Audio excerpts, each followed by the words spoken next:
नमस्कार, मैं संजय कुमार रांची झारखंड से बोल रहा हूं। मैं जुडिशियल रिफॉर्म के मुद्दे पर बात करता हूं। ये जुडिशियल रिफॉर्म्स के सब्जेक्ट से रिलेटेड अभी जो ताजा खबर पूरा देश में एक अभियान के रूप में चल रहा है वह ईवीएम को लेकर है। ईवीएम को लेकर समय समय पर प्रश्न उठे हैं और जब जब इलेक्शन का टाइम आता है तो कुछ पार्टी इसके बारे में कुछ सपोर्ट में, कुछ इसके खिलाफ में बोलते हैं। इलेक्शन भी होता रहा है और जिनकी सरकार बननी है वो बनी है। कुछ जो रूलिंग पार्टी है वो कहीं हार जाती है, कभी वो अपोजिशन पार्टी वाले जीत जाते हैं। जब वो जीत जाते हैं तो ईवीएम के बारे में नहीं बोलते उनके खिलाफ, लेकिन अगर हार जाते हैं तो ईवीएम के खिलाफ जरूर बोलते हैं। अभी जो ताजा हुआ है, ये सुप्रीम कोर्ट के दो काबिल वकील हैं, एक मिस्टर महमूद प्राचा और दूसरा मिस्टर भानु प्रताप सिंह। ये दोनों सुप्रीम कोर्ट के काबिल सीनियर वकील हैं, कानून के अच्छे जानकार हो सकते हैं और उन्होंने ईवीएम के मुद्दे पे आवाज उठाना शुरू किया और एक तरह से देश में एक अभियान के रूप में ये चल पड़ा है।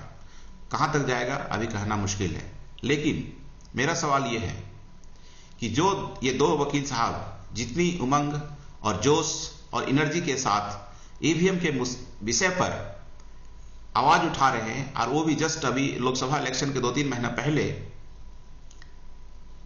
परंतु यही वकील साहब सुप्रीम कोर्ट में या हाई कोर्ट में जो इस तरह का निमित्ता हो रही है, इतना संविधान का उल्लंघन जजों के द्वारा होता है, वहां डिस्क्रिमिनेशन होता है और देश की जनता के साथ अन्याय और धोखा होता है, उसे वर्षों दशकों तक प्रक्रिया के नाम पे दोहन और शोषण किया जाता है। इस विषय पे ये दोनों वकील साहब क्यों नहीं आवाज उठाए?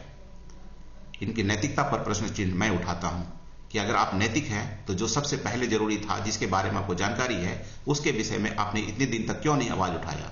और अभी जस्ट इलेक्शन के पहले 2 महीना पहले आपकी इरादा क्या है? क्या आप भी पॉलिटिक्स में जाना चाहते हैं? क्या आप भी वैसे ही राज्यसभा का मेंबर बनना चाहते हैं जैसे पहले ही से ही कुछ लोग हैं जो उधर राज्यसभा के मेंबर भी बनते हैं, इधर सुप्रीम कोर्ट में प्रैक्टिस भी करते हैं? और कुछ पार्टियां ऐसी है जो ऐसे लोगों को अपना राज्यसभा का मेंबर फ्री में बनाती है ताकि सुप्रीम कोर्ट में उनका केस लड़ने में एक फ्री का मुफ्त का वकील मिल जाए।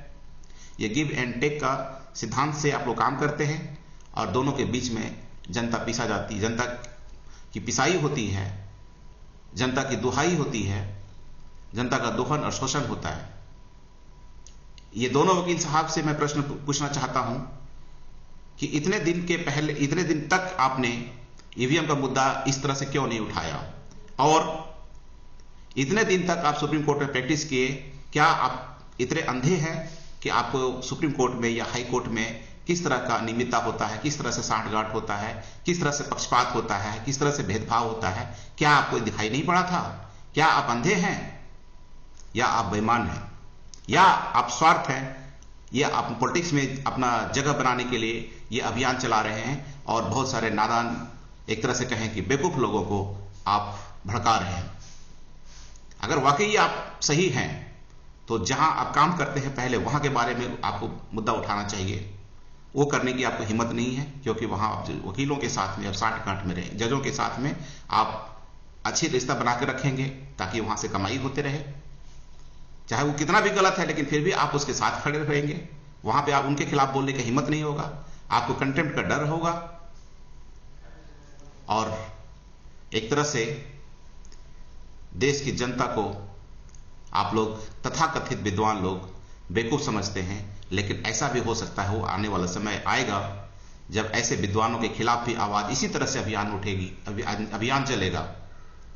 और जिस तरह से 1947 के पहले अंग्रेज लोग भी सोचते थे कि हमें भारतीय हटा नहीं सकता है, यहां से भगा नहीं सकता है, हम इतने पावरफुल हैं, इतना टेक्नोलॉजी, सारा एजुकेशन टेक्नोलॉजी सब उनके साथ है, लेकिन क्या हुआ? 1947 आते आते अंग्रेज यहां पे करीब 100 साल उनको लगा पैर जमाने में, अगला 100 साल तक यहां आकर राज किए, 100 साल से 200 साल तक यहां राज किए, लेकिन भारतीयों को फिर अगला 100 साल भले लगा लेकिन उखाड़ के फेंके।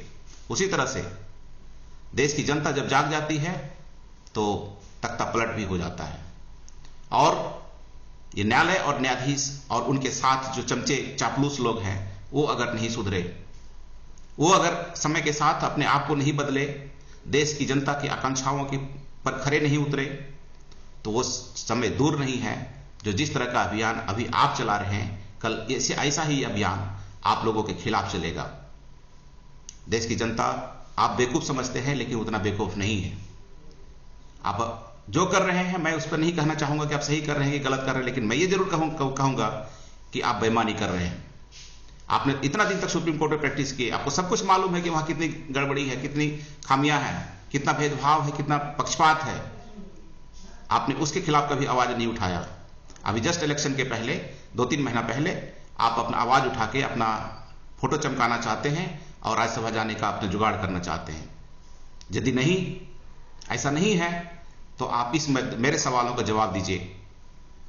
अगर आप ईमानदार होंगे, अगर नैतिकतावान होंगे, तो आप मेरे सवालों का जवाब देंगे, और अगर आप बेईमान होंगे तो मेरे सवालों का कोई जवाब नहीं देंगे। मैं बाकी दर्शक से अनुरोध करता हूं कि मेरी आवाज को भी आप जगह दें। यदि मेरी बात आपको अच्छी लगी तो इसे अपने दोस्तों मित्रों तक भी बढ़ावें, और देश और दुनिया तक ये बात पहुंचनी चाहिए कि ये पूरे देश में बहुत सारी संस्थाएं हैं जिसको सुधारने की जरूरत है। और मेरे विचार से मैं जनता हूं, लेकिन बेवकूफ भी नहीं हूं। सही और गलत का परख मुझे भी है। ऐसा नहीं कि केवल एलएलबी का डिग्री करने वाले ही विद्वान हो जाते हैं, जो एलएलबी का डिग्री नहीं किए हैं वो सब बेवकूफ हो जाते हैं या बेवकूफ रह जाते हैं। अगर जो सोचते हैं ऐसा, वो बेवकूफ है।